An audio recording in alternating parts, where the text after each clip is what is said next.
Good morning to all of you. Gyan Sudha channel में आप सबका हार्दिक अभिनंदन है। मैं doctor Vikas Nautiyal, associate professor history, government of Rajasthan. आज हम पिछली क्लास की श्रृंखला में वैदिक काल, वैदिक पीरियड, वैदिक संस्कृति का भाग 4 ले रहे हैं और इस वैदिक संस्कृति के भाग 4 में हम लोग मुख्य रूप से राजनीति और उसके साथ साथ अर्थव्यवस्था की चर्चा कर रहे हैं। तो राजनीति किस तरह से है और अर्थव्यवस्था किस तरह से है, यहाँ पर आप मैप में देख रहे हैं कि किस तरह से वैदिक काल में एक्चुअली ये बात पहले आ चुकी है कि जो ऋग वैदिक आर्य थे वो सप्त सैंधव प्रदेश में थे। ये सप्त सैंधव प्रदेश है जहां पर आप देख रहे हैं कि सप्त सैंधव प्रदेश, एक बार गौर से देखें, ये जो नदियों का भाग है, ये जो नदियों का भाग है इस सप्त सैंधव प्रदेश में है और इस सप्त सैंधव प्रदेश में प्रारंभ में आर्य हैं। आर्य कहां से आए, आर्य कहां के थे, इस बात को लेकर मतांतर है, लेकिन जो भाषाई आधार पर, भौगोलिक आधार पर और जो आजकल तो बहुत तरह की स्टडीज हैं, चाहे हम सीरोलॉजिकल स्टडीज कहें, चाहे हम जेनेटिक स्टडीज कहें, इतना जरूर दिखता है कि आर्य इस क्षेत्र में शुरुआत में थे। लेकिन धीरे धीरे आर्यों का प्रसार आप जैसे देख रहे हैं कि ये दक्षिण की तरफ भी हो रहा है, पूरब की तरफ भी हो रहा है। जब हम शतपथ ब्राह्मण की कथा याद करते हैं, विदेह माधव की कथा और गौतम याहुगण की कथा, विदेह माधव एक राजा का नाम है और गौतम याहुगण उनके एक राजपुरोहित हैं। तो वो कथा अपना, अब ये प्रश्न डिफरेंट एग्जाम्स में न जाने कितने बार पूछा गया है कि विदेह माधव की कथा का उल्लेख कहाँ मिलता है, तो शतपथ ब्राह्मण में उसका उल्लेख मिलता है और गौतम याहुगण उनके पुरोहित हैं। तो अभी तक ये प्रश्न तो बना है कि विदेह माधव की कथा, लेकिन गौतम याहुगण की कथा, ये प्रश्न बहुत कम जगहों पर बना है। तो इस तरह के प्रश्न बनने के चांस हैं। तो आप यहाँ देख रहे हैं कि किस तरह से आर्यों का प्रसार पूरब की तरफ हो रहा है और बाद में दक्षिण की तरफ होता है। जब हम अपने यहाँ पर रामायण की चर्चा करते हैं तो आप सबने सुना है कि राम जी का जो प्रवास था, उनका जो मूवमेंट था वो साउथ की तरफ हुआ, अरण्य क्षेत्र में हुआ। तो इसलिए हम आर्य संस्कृति का जो प्रसार है, उस आर्य संस्कृति के प्रसार को हम अखिल भारतीय स्तर पर देखते हैं। तो ये इतना बड़ा प्रसार करने के साथ साथ सबसे इंपॉर्टेंट बात ये आती है कि दो पक्ष इनके महत्वपूर्ण रहे होंगे, इसीलिए प्रसार हुआ। पहला पक्ष है कि राजनीति क्या थी, राज व्यवस्था क्या थी, राजनीतिक संस्थाएं किस तरह से थी। राजनीतिक संस्थाएं जब तक नहीं होंगी तब तक हम प्रसार की बात नहीं कर सकते। तो एक शब्द यहां पर हम ले लेते हैं वन बाय वन कि किस तरह से राजनीति है, किस तरह से राज व्यवस्था का विकास हुआ।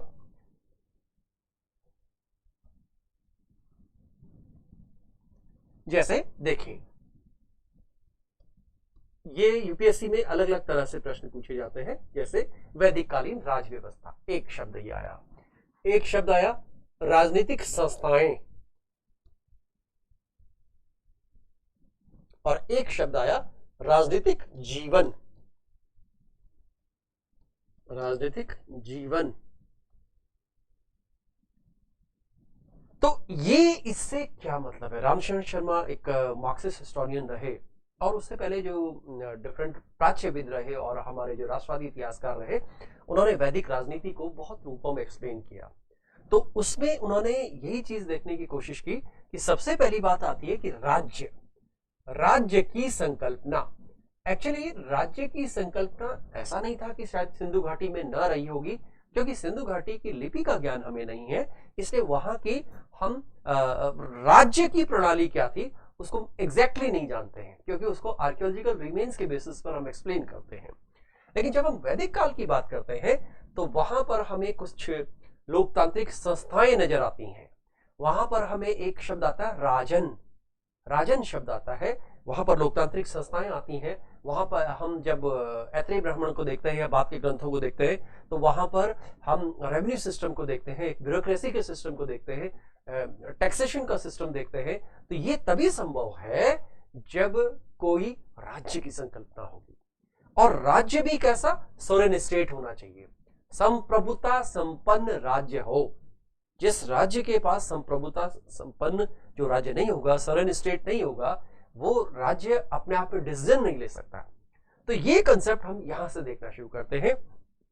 तो यही बात है, सबसे पहले इस चीज को समझने के लिए यहां पर मैं दोबारा इस बिंदु पर आ रहा हूं कि जब खास करके मेंस का एग्जाम होता है और अगर आपसे राज व्यवस्था का प्रश्न आता है तो क्या आंसर लिखा जाए, और अगर आपसे राजनीतिक संस्थाएं पूछी जाए, एक्चुअली संस्था शब्द जो है एक तरह का सोशियोलॉजिकल शब्द है। संस्था अपने आप में एक ऑब्जेक्टिव को लिए होती है, एक उद्देश्य को लिए होती है, और राजनीतिक जीवन का मतलब है, जैसे आज के हम बात करें लोकतांत्रिक जीवन, आज हमारा सबका लोकतांत्रिक जीवन है, उसका हिस्सा भारत का हर नागरिक है क्योंकि वो लोकतंत्र की प्रक्रिया में भाग लेता है।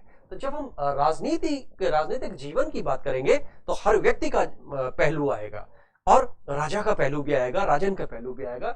जब हम राज व्यवस्था की बात करेंगे तो वो कौन सी व्यवस्था थी जिसके अंतर्गत वैदिक काल का राज्य चलता था।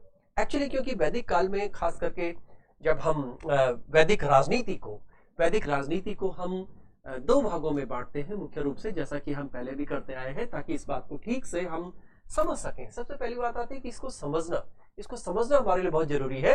तो जैसा कि हमने पहले भी डिवीजन किया है, ऋग्वैदिक काल को हमने लगभग 1500 बीसी से लेकर के और 1000 बीसी तक माना है। ये एक स्टैंडर्डाइजेशन है, मैंने पहले भी कहा था इसको लेकर के मतांतर भी हैं, लेकिन एक स्टैंडर्डाइजेशन किया गया है, एक इस बात को सर्वमान्य रूप से रखा गया है कि ये लगभग टाइम रहा होगा ऋग्वैदिक काल का। दूसरी बात आती है लेटर वैदिक काल, ये लगभग 1000 बीसी से लेकर के और 600 बीसी तक का काल रहा। कुछ लोग इसको 500 भी कर देते हैं, लेकिन हम यहाँ पे मोटे तौर पर इस तरह से रखेंगे। अब जरा ये देखें यहाँ पे कि क्या क्या जीवन में परिवर्तन आया। ये प्रश्न मेंस में ऐसे भी बन सकता है कि ऋग्वैदिक कालीन राज व्यवस्था का या राजनीतिक व्यवस्था का, राजनीतिक जीवन का उत्तर वैदिक काल में रूपांतरण किस प्रकार हुआ। ये रूपांतरण के प्रश्न खास करके यूपीएससी के क्वेश्चंस में बड़े महत्वपूर्ण होते हैं, क्योंकि इसके लिए आपको टॉपिक को ठीक से समझना, ग्रहण करना जरूरी है। इसमें फैक्चुअल बात नहीं है, क्योंकि फैक्चुअल चीजें ज्यादातर प्रीलिम्स में होती हैं, और वो भी आजकल प्रीलिम्स में भी क्योंकि एनालिटिकल क्वेश्चंस आने लगे हैं और स्टेटमेंट बेस्ड क्वेश्चंस आने लगे हैं, इसलिए हमको टॉपिक को ठीक से समझना पहले जरूरी है। तो जब हम ऋग्वैदिक काल की बात करते हैं तो यहां पर एक शब्द आया सबसे पहले, राज्य है या नहीं है। तो राज्य तो है। एक शब्द आता है वहां पर जन शब्द आता है। ये जन बेसिकली एक ट्राइबल ऑर्गेनाइजेशन है, एक ट्राइबल ऑर्गेनाइजेशन है, जनजातीय संगठन है। आपको याद होगा जब हम बात करते हैं शकों की, हुणों की, कुशाणों की, ये लोग भारत आए तो इनके एक जनजातीय संगठन हुआ करते थे। अब मध्यकाल में जब अफगान भारत आते हैं तो अफगानों का भी एक जनजातीय संगठन था, ट्राइबल ऑर्गेनाइजेशन। ट्राइबल ऑर्गेनाइजेशन का एक सिंपल सा पहलू ये होता है कि उसमें सोशल इक्वालिटी होती है।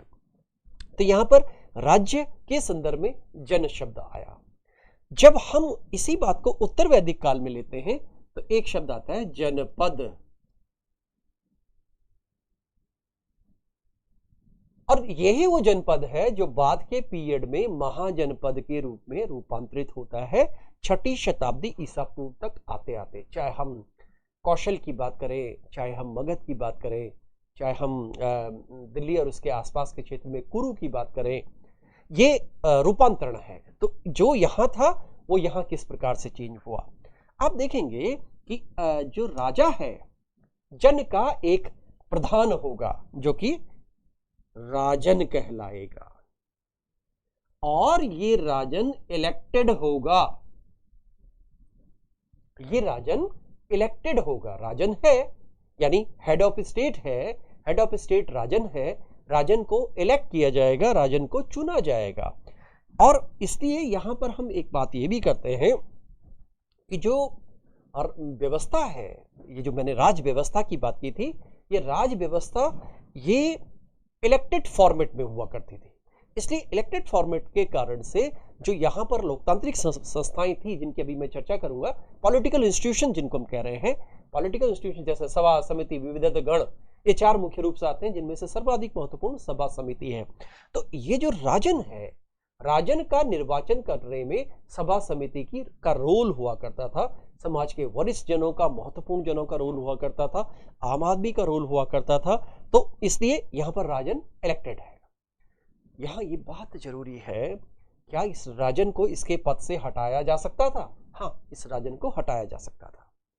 अगर ये अपने दायित्वों का निर्वहन करने में सक्षम नहीं है तो इसे इसके पद से हटाया जा सकता था। आप लोगों ने सुना होगा, अभी हाल में एक चर्चा आई है right to recall. Right to recall भी इसी के अंतर्गत, कोई अगर जनप्रतिनिधि ठीक से काम नहीं करता, उसका रिपोर्ट कार्ड ठीक नहीं है, तो उसको आप वापस बुला सकते हैं। अभी पूरी तरह से ये व्यवस्था लागू नहीं है, लेकिन जब हम ऋग्वैदिक काल की बात करते हैं तो वहां पर राजन के लिए प्रारंभ में ये लागू था। धीरे धीरे जब हम उत्तर वैदिक काल में आते हैं तो ये राजन जो है, ये राजा बन गया, राजा, सम्राट, एकराट। ऐत्रेय ब्राह्मण में करीब 5-6 तरह के नाम आते हैं एक राजा के लिए, और ये राजा का पद यहां इलेक्टेड था और यहां वंशानुगत हो गया। यहां इलेक्टेड था, यहां वंशानुगत हो गया। मैं इस फॉर्मेट में इसलिए पढ़ा रहा हूं क्योंकि आजकल जो मेंस के क्वेश्चन तो मैंने इस तरफ आपको लिख दिए हैं, प्रीलिम्स में भी आजकल ऐसे क्वेश्चंस आते हैं, ऑब्जेक्टिव क्वेश्चंस जो होते हैं उनमें भी इस तरह के क्वेश्चंस आते हैं कि समझ करके स्टेटमेंट, निम्नलिखित में से कौन सा कथन असत्य है, या निम्नलिखित में से कौन सा कथन सत्य है, या निम्नलिखित में से कौन कौन से कथन सत्य हैं, 1 2 3 4 सही है, 1 2 3 सही है, इस तरह से क्वेश्चन आते हैं। इसलिए इस फॉर्मेट में हम बात कर रहे हैं। तो ये राजन यहां पर इलेक्टेड है, लेकिन यहां वो वंशानुगत हो गया। एक जगह प्रोविजन आता है कि इस काल में भी, उत्तर वैदिक काल में भी राजा को फॉर्मली हटाया जा सकता था, लेकिन हटाया नहीं जाता था, व्यवहारिक रूप से नहीं हटाया जाता था। तो ये राजन की व्यवस्था हुई। जब हम अगला स्टेप इसका देखते हैं तो मैंने आपसे बोला कि सभा समिति विदत गण लोकतांत्रिक संस्थाएं हैं। ये क्वेश्चन खूब पूछा जाता है, लोकतांत्रिक संस्थाएं, सभा समिति विदत गण, ये 4 मुख्य संस्थाएं हैं जिनमें से 2 सर्वाधिक महत्वपूर्ण है, सभा एवं समिति। अब जरा इनके बारे में थोड़ा सा बात करें हम कि ऋग्वैदिक काल में क्या था और उत्तर वैदिक काल में क्या हुआ, किस रूप में रूपांतरण हुआ। सबसे पहले देखते हैं कि सभा समिति विदत गण थे क्या। जब हम आर एस शर्मा को पढ़ते हैं, या आर एस शर्मा तो बहुत आफ्टर इंडिपेंडेंस बात आती है, हाल के 4-5 दशकों की बात आती है आर एस शर्मा के संबंध में, लेकिन जब हम पीछे जो स्कॉलर्स हैं, जो ब्रिटिश स्कॉलर्स हैं, यूरोपियन स्कॉलर्स हैं, उन्होंने जो जिस तरह से इसकी सभा समिति विदत गण का इंटरप्रिटेशन किया है, इसमें बहुत स्पष्टता नहीं है, इस कारण से मतांतर है। तो जैसे हम एक सर्वमान्य बात ये करते हैं कि सभा एक लोकल बॉडी थी, समिति एक इलीट क्लास की बॉडी थी, अभिजात्य वर्ग। अभिजात्य वर्ग की बॉडी थी, और कुछ जगह यह भी आता है कि समिति एक केंद्रीय संस्था थी, केंद्रीय संस्था थी, जबकि सभा एक लोकल बॉडी की तरह हुआ करती थी। विदत एक ऐसा, ये भी पूरी तरह से 100% श्योर इस बात पे नहीं है, लेकिन धर्म संबंधी मामलों में, संस्कृति संबंधी मामलों में विचार विमर्श के लिए विदत नाम की संस्था थी, और गण के बारे में हमें अभी तक कोई बहुत स्पष्ट जानकारी नहीं है। तो सभा समिति विदत गण, ये क्वेश्चन आरपीएससी मेंस में भी बहुत बार पूछा गया है, यूपीएससी में ये लोकतांत्रिक संस्थाओं के संदर्भ में पूछा गया है। तो केंद्रीय संस्था, आज जैसे कि आज के संदर्भ में हम देखते हैं कि आज हमारे पास केंद्र की जो सबसे महत्वपूर्ण लोकतांत्रिक संस्था वो संसद है, पार्लियामेंट है। जब हम ब्रिटेन की बात करते हैं तो वहां पर भी पार्लियामेंट आती है, और जब भारत की बात करते हैं तो हमने उनको फॉलो किया और हमने देखा कि ये पार्लियामेंट है। लेकिन जब हम ग्रामीण क्षेत्र में देखते हैं, अपने रूट्स में जाते हैं, ग्रामीण क्षेत्र में जाते हैं, तो वहां पर देखते हैं कि वहां पर भी हम ग्राम सभा की संकल्पना को पाते हैं। आप जानते हैं कि पंचायत राज अधिनियम पूरा का पूरा आया 94 में, और इसी संकल्पना को, अगर आप उसके पूरे दस्तावेज को पढ़ेंगे तो वहां पर सबसे पहले इसी संकल्पना को लिया गया, बाद में चोलों की संकल्पना को लिया गया, फिर आज तक आया गया। तो कुल मिलाकर के ये सारी लोकतांत्रिक संस्थाएं थी। और राजा के बनने में या राजन के बनने में सभा और समिति दोनों का रोल होता था। सभा और समिति, विशेष रूप से समिति का रोल हुआ ही करता था। तो इस तरह से ये चारों संस्थाएं महत्वपूर्ण थी और राजन इलेक्टेड था। जब हम उत्तर वैदिक काल में जाते हैं तो इन संस्थाओं का महत्व कम हो गया, महत्व कम। यहां पर एक बहुत ही विशेष बात ये मिलती है आजकल, क्योंकि जो विमेन स्टडीज हैं या जेंडर स्टडीज हैं उन पर बहुत विशेष रूप से बल दिया जा रहा है और बहुत से लोग इस दिशा में काम कर रहे हैं।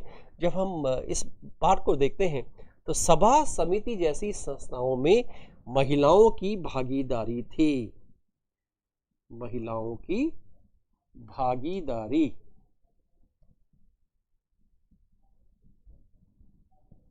क्योंकि जब हम अपाला, घोषा, विश्वारा, लोकमुद्रा इनकी बात करते हैं तो वो यज्ञ की प्रक्रिया में भी शामिल है, वो सभा समिति विद्वद्गण में भी शामिल हैं, आदि आदि। जब उनका हम रूप देखते हैं तो उन सब को हम अपने आप में महत्वपूर्ण पाते हैं कि महिला भागीदारी, ये एक बहुत ही महत्वपूर्ण बिंदु है कि महिला भागीदारी थी, महिलाओं की भागीदारी थी। और जब हम उत्तर वैदिक काल में आते हैं तो ये भागीदारी नगण्य हो गई या शून्य हो गई, नगण्य या शून्य हो गई। जब हम सभा समिति की बात करते हैं तो इनका महत्व कम हो गया, जब हम महिलाओं की भागीदारी की बात करते हैं तो ये भी कम हो गया। अब हालांकि ये सभा समिति को प्रजापति की 2 जुड़वा पुत्रियां कहा गया है। प्रजापति, जैसे मैंने पिछली क्लास में बताया था कि प्रजापति कौन है, ये उत्तर वैदिक काल का सबसे महत्वपूर्ण देवता है, प्रभावशाली देवता है। उनकी 2 जुड़वा पुत्रियां बताई गई हैं, सभा और समिति। अथर्ववेद में इसकी चर्चा है, लेकिन व्यावहारिक रूप से इन सभा समिति को महत्व नहीं मिला। अब एक बात आती है ऋग्वैदिक काल में। ऋग्वैदिक काल में हम जब चर्चा करते हैं, ऋग्वैदिक काल में जैसा कि हम जानते हैं गाय महत्वपूर्ण है, क्योंकि ट्राइबल ऑर्गेनाइजेशन था, घुमंतु जीवन था, कृषि तुलनात्मक रूप से काफी कम थी, खास करके आर्यों के द्वारा। तो राजा के लिए एक शब्द आता है गोपति। लेकिन उत्तर वैदिक काल में भूमि महत्वपूर्ण हो गई, भूमि, इसलिए राजा के लिए एक शब्द आ गया भूपति। पति का मतलब स्वामी, ओनरशिप, जिसके पास ओनरशिप है। तो यहां पति का मतलब गोपति और भूपति। यहां भूमि महत्वपूर्ण हो गई, यहां गाय यानी कि पशुपालन महत्वपूर्ण हो गया। आप जानते हैं गाय को अघन्या कहा गया। तो गोपति और भूपति की 2 संकल्पनाएं में देखते हैं। अब जब हम ब्यूरोक्रेसी की बात करते हैं, नौकरशाही किसी भी राज व्यवस्था का एक सबसे महत्वपूर्ण स्तंभ होता है। जब हम ब्रिटिश पीरियड की बात करते हैं तो ब्रिटिश पीरियड में जो ब्यूरोक्रेसी हुआ करती थी, आईसीएस हुआ करते थे, उस सर्विस के लिए ही माना जाता था कि steel frame of British Raj. Objective में क्वेश्चन पूछा जा सकता है कि निम्नलिखित में से किसे स्टील फ्रेम ऑफ ब्रिटिश राज कहा जाता था, तो ये सिविल सर्विसेज के लिए कहा गया है। तो यहाँ नौकरशाही की चर्चा इस रूप में है कि नौकरशाही किसी राज्य की व्यवस्था के लिए बहुत जरूरी है। जैसे मुगल काल में बात करते हैं तो वहां पर मनसबदारी व्यवस्था आती है, तो मनसबदारी को उसका आधार माना गया, राज व्यवस्था का आधार माना गया। तो जो नौकरशाही है ये अनौपचारिक है, अनौपचारिक है, यानी कोई फॉर्मल व्यवस्था नहीं है। राजा जिसको चाहे उसको बना देता था और उसके लिए न कोई सैलरी सिस्टम था, न कोई सर्विस रूल्स हुआ करते थे। चाहे हम अपॉइंटमेंट्स की बात करते हैं, चाहे प्रमोशन की बात करते हैं, चाहे डिमोशन की बात करते हैं, चाहे ट्रांसफर की बात करते हैं, जो आज हम सर्विस रूल्स की बात आती है, इस तरह से कोई व्यवस्था नहीं थी, लेकिन उत्तर वैदिक काल में आते आते इसकी एक फॉर्मल व्यवस्था होने लगी, क्योंकि टैक्सेशन सिस्टम आया। जब टैक्सेशन सिस्टम आएगा, करारोपण की व्यवस्था आएगी, राजा महत्वपूर्ण होगा, राज्य अपने आप में विस्तारित होगा, तो टैक्सेशन के साथ साथ राज्य के साथ सेना भी आएगी। पहले सेना फॉर्मल इनफॉर्मल हुआ करती थी, अनौपचारिक हुआ करती थी, अब सेना भी फॉर्मल होने लगी। तो जब हम स्टेट बिल्डिंग की बात करते हैं, राज्य निर्माण की बात करते हैं, इस राज्य निर्माण की निरंतर प्रक्रिया में हम ये बिंदु निरंतर देखते हैं। तो ये रूपांतरण की प्रक्रिया है। यहां एक बात दोबारा से मैं कहना चाहूंगा कि जब हम गोपति और भूपति की बात करते हैं, एक बड़ा इंपॉर्टेंट बैटल आता है, जो कि एग्जाम्स में कई बार पूछा गया है। बैटल का नाम है बैटल ऑफ 10 किंग्स, 10 राज्य युद्ध। कुछ जगह इसको 10 राज्य लिखा होगा, इंग्लिश में है बैटल ऑफ 10 किंग।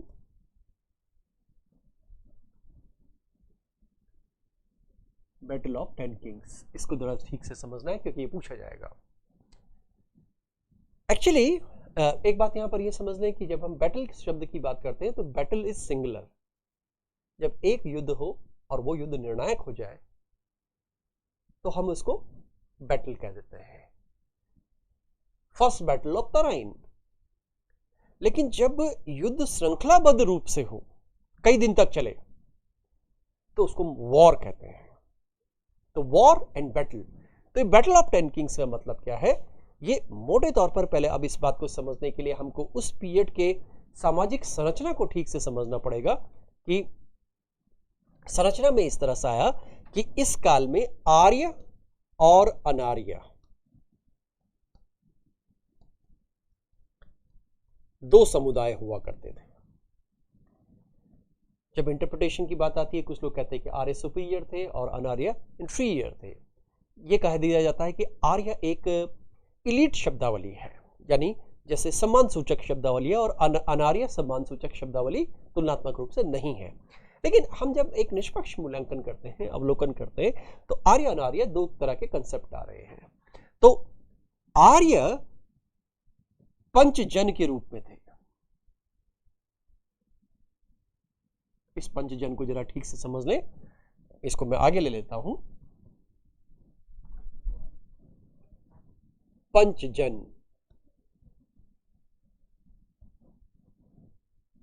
अनु, ये क्वेश्चन आएगा, यदु, तुर्वश, द्रुह,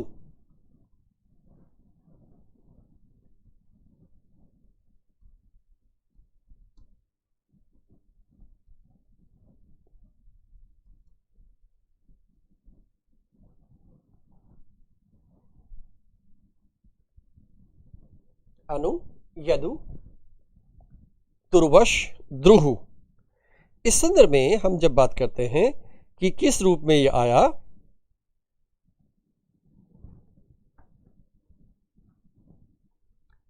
तो एक तरफ सुदास राजा का उल्लेख है, जो आर्यों का राजा था, सुदास, और दूसरी तरफ 5 आर्य और 5 अनार्य राजाओं का उल्लेख है। एक्चुअली जो युद्ध हुआ, मैंने आपको बताया गोपति और भूपति वाली कंसेप्ट जो लिया था मैंने, कि जो राजा सुदास और दूसरी तरफ के जो राजा हैं, एक मुख्य कारण इसका जो राजपुरोहित संबंधी विवाद था, यानी कि वशिष्ठ और विश्वामित्र, इन दोनों के ईगो को लेकर था। पहला कारण इसका ये है।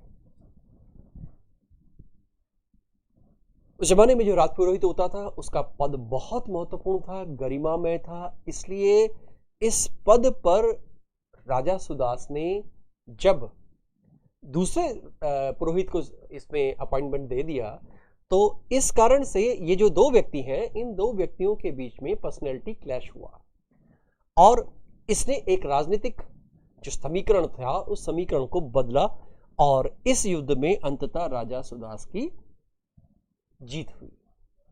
तो यहां हम गौर करने की बात करते हैं कि जहां हम पिछले संदर्भ में देख रहे थे कि आर्य और अनार्य राजा, आर्य अनार्य राजा, यहां हम देख रहे हैं कि आर्य भी साथ है और अनार्य भी साथ है, 5-5 है। तो जब इस तरह की स्थिति आ रही है बैटल ऑफ टेन किंग्स, यहां पर एक छोटा सा कारण और बताते हैं कि इरिगेटेड लैंड, सिंचित भूमि का मामला भी था। सिंचित भूमि ऋग्वेद के 3 अध्याय में इसका उल्लेख आता है, सॉरी 7वें अध्याय में इसका उल्लेख आता है। और इस संदर्भ में हम ये बैटल ऑफ टेन किंग्स की चर्चा पाते हैं।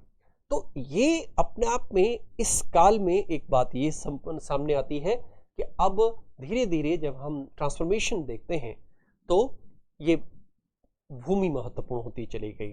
अब एक बात ये भी आती है साथ में कि जब हम बाद के ग्रंथों को देखते हैं, चाहे हम ऐत्रेय ब्राह्मण को देखते हैं,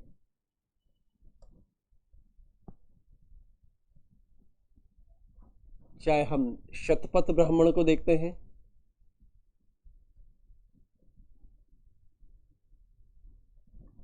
ऐत्रेय ब्राह्मण को देखते हैं, शतपथ ब्राह्मण को देखते हैं, इनमें जो राजनीतिक जीवन, राज व्यवस्था का उल्लेख मिलता है, उनमें संस्थाएं भी हैं, राजा का वर्णन भी है कि किस तरह से राज्य का नाम होगा। उन्होंने कुछ जगह राज्य बोला है, कुछ जगह भोज्य बोला है, कुछ जगह साम्राज्य बोला है। अलग अलग तरह के नामकरण हमको ऐत्रेय ब्राह्मण में विशेष रूप से मिलते हैं। एरिया वाइज उन्होंने डिवीजन भी किया, उदीच है, प्रदीच है, इस रूप में उन्होंने इसका डिवीजन भी किया। जब इस रूप में हम देखते हैं तो मैंने आपसे पहले चर्चा की थी कि राजनीतिक समीकरण बदलते चले गए।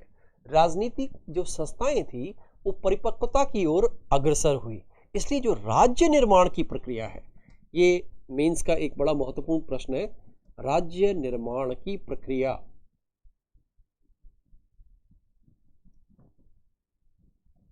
राज्य निर्माण की प्रक्रिया जिसकी जो पृष्ठभूमि है हम ऋग्वेद में देखते हैं, इस उत्तर वैदिक काल तक आते आते राज्य निर्माण की प्रक्रिया होने लगी और 5वीं-6वीं शताब्दी ईसा पूर्व तक आते आते पूरे राज्य निर्माण की प्रक्रिया हुई।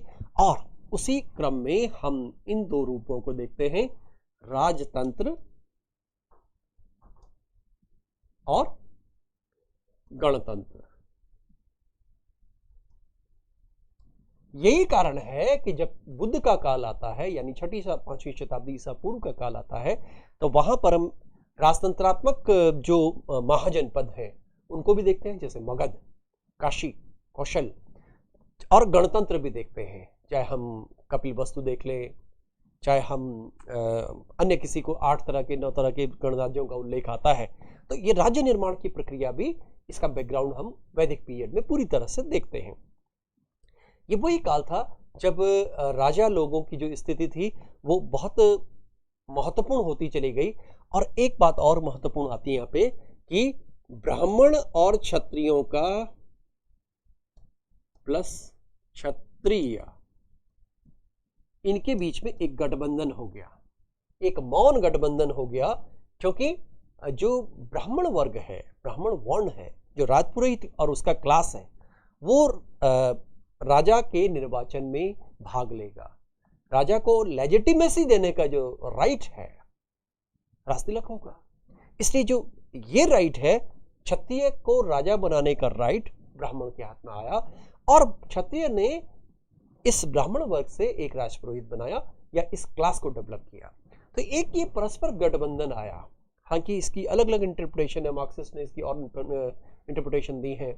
ये भी कहा गया कि ये एक ऐसा गठबंधन बना कि ये अनुत्पादक वर्ग बन गया और वैश्य और शूद्र हमेशा उत्पादक वर्ग रहा, टैक्स पेयर हमेशा वैश्य रहा। तो ये इसका पॉलिटिकल एस्पेक्ट का सोशियोलॉजिकल इंटरप्रिटेशन है, सामाजिक परिप्रेक्ष्य है। तो ये कुल मिलाकर के राज्य निर्माण की प्रक्रिया आई। और बाद के ग्रंथों में हम एक बात और पाते हैं कि जब मैंने शुरुआत में बोला था जनपद,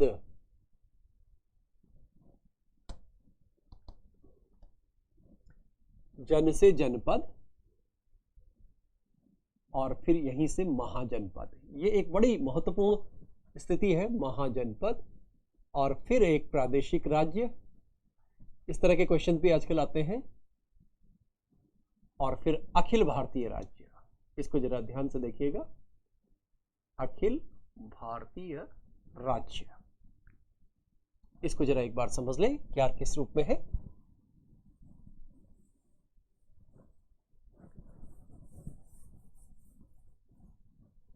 जनपद, जनपद। जब हम ऋग्वैदिक काल देख रहे हैं तो वहां पर जन शब्द आया, जब हम उत्तर वैदिक काल देख रहे हैं तो वहां पर जनपद शब्द आया, जब हम बुद्ध का काल देख रहे हैं यानी छठी शताब्दी 5वीं शताब्दी ईसा पूर्व में देख रहे हैं तो वहां पर महाजनपद आया। आप सबने सुना है कि अंगुत्तर निकाय में या और ग्रंथों में 16 महाजनपदों का उल्लेख मिलता है, तो ये महाजनपद शब्द आता है। और जब हम प्रादेशिक राज्य की बात करते हैं तो नंदों के समय में मगध एक प्रादेशिक राज्य के रूप में डेवलप हुआ। प्रादेशिक राज्य मतलब जिसकी टेरिटरी महाजनपद की तुलना में ज्यादा थी, जैसे कि बिहार हो गया, एमपी हो गया, यूपी का पार्ट हो गया, उड़ीसा हो गया, सम पार्ट ऑफ बंगाल हो गया, ये प्रादेशिक राज्य बन गया। तो नंदों ने एक प्रादेशिक राज्य डेवलप किया और इसी आधार पर, इसी पृष्ठभूमि में चंद्रगुप्त मौर्य ने एक अखिल भारतीय राज्य डेवलप किया।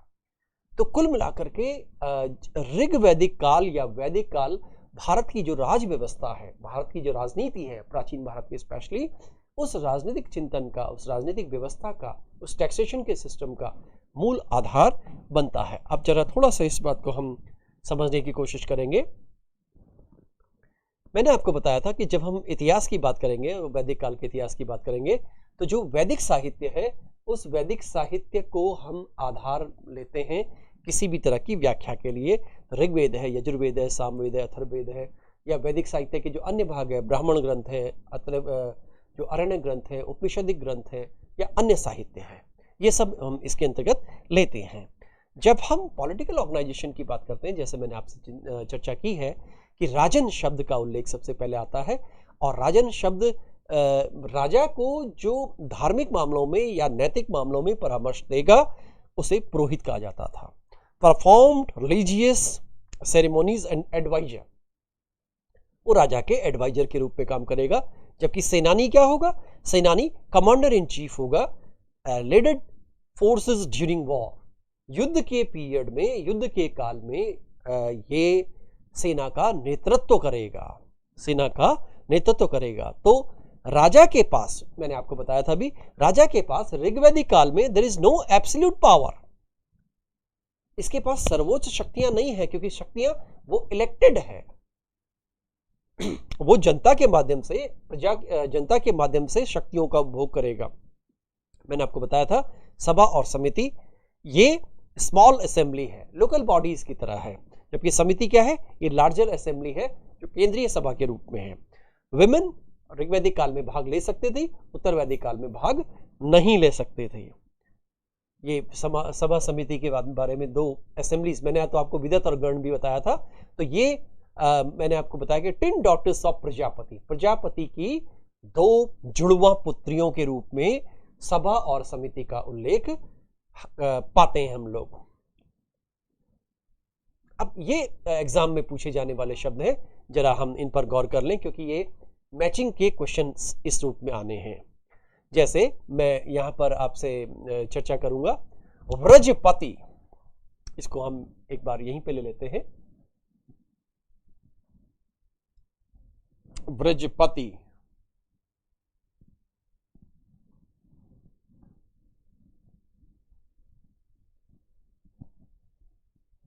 व्रजपति, पति मतलब स्वामी, व्रज मतलब चरागाह। इसको थोड़ा ध्यान से समझिएगा क्योंकि ये पूछे जाने वाले हैं, मैचिंग में होगा। तो यहाँ पे अंग्रेजी में लिखा है official in charge of pasture land, यानी कि चरागाह भूमि का ये प्रमुख अधिकारी होता था। इसी तरह से एक शब्द लिखा है स्पश, ये तो कई बार यूपीएससी में पूछा गया है। स्पश, स्पश ये एक तरह का दूत भी है और ये एक तरह के जासूस भी हैं, गुप्तचर भी हैं। एक ग्रामणी, ग्रामणी तो ये विलेज का हेडमैन, नाम से यार पता लग रहा है, ग्रामणी मतलब विलेज का हेडमैन, ये पूछा नहीं जाएगा। कुलापति, कुलपति या कुलापति, ये कुल फैमिली से रिलेटेड है, तो ये हेड ऑफ फैमिली होता था। भाग दुख, ये बहुत बार पूछा जाता है, इसलिए थोड़ा इसको ध्यान में रखिएगा। भाग दुख, भाग दुख, भाग दुख एक रेवेन्यू ऑफिसर होता था, एक राजकोष का अधिकारी होता था, एक रेवेन्यू ऑफिसर यानी राजस्व अधिकारी हुआ करता था, सर्वोच्च राजस्व अधिकारी। और संग्रहिता, ये भी इंपॉर्टेंट है, संग्रहिता, ये संग्रहिता जो है ये ट्रेजरी से रिलेटेड ऑफिसर होता था, ट्रेजरी से रिलेटेड अधिकारी था, यानी कि राजकोष से संबंधित अधिकारी था। महिषी, ये महिषी को मैं अलग से लिख देता हूं, महिषी, ये खूब चर्चा है इसकी, महिषी, इसी से बाद में पट्ट महिषी शब्द निकला। महिषी होती थी रानी, बेसिकली रानी होती थी, बाद में इसी के लिए पट्ट महिषी कह दिया गया, जो उनमें से हेड रानी होती थी, पटरानी होती थी, उसके लिए हेड कह दिया जाता था। एक शब्द आया सूत, चैरिटियर एंड कोर्ट मिनिस्ट्रल, ये रथी हुआ करता था, रथ को खेने वाला, रथ को ले जाने वाला। आप लोगों ने महाभारत में अक्सर सुना होगा, कर्ण के लिए बोला गया सूत पुत्र, क्योंकि उसको एक सूत कम्युनिटी के व्यक्ति ने उसको पाला, इस कारण से उसे सूत पुत्र कह दिया गया। गोविकर्ता, ये भी खूब पूछा जाता है, जो कि फॉरेस्ट का और जो खेल प्रमोद की सामग्री है उनका अधिकारी हुआ करता था। पालागल, पालागल एक राजा का एक घनिष्ठ सहयोगी था, मैसेंजर भी था, सहयोगी भी था। इस प्रकार से अक्षवाप, ये एक दो बार पूछा गया है, अक्षवाप को मैं यहाँ पे लिख दे रहा हूं हिंदी में, अक्षवाप। एक्चुअली ऋग्वैदिक काल में जो मनोरंजन के साधन हुआ करते थे, वहां पर पासा खेलना होता था। ये एक तरह का खेल है, एक तरह का जुआ है, और हम बाद के काल में भी देखते हैं कि इस तरह की स्थिति आती है। तो ये अक्षवाप उससे संबंधित अधिकारी था और अकाउंट्स का काम भी करता था। स्थपति, स्थपति, ये सब डायरेक्ट आने वाले क्वेश्चन है। स्थपति, ये चीफ जस्टिस था, ये न्यायिक अधिकारी था, न्यायिक अधिकारी, न्यायिक अधिकारी था। तो ये कुल मिलाकर के इस पूरे एपिसोड में, पूरे प्रक्रिया में हमारे पास ये क्वेश्चंस बनने को हैं, ये क्वेश्चंस बनने को हैं। और एक बात यहाँ पर और जो हमें चर्चा में करनी चाहिए वो ये कि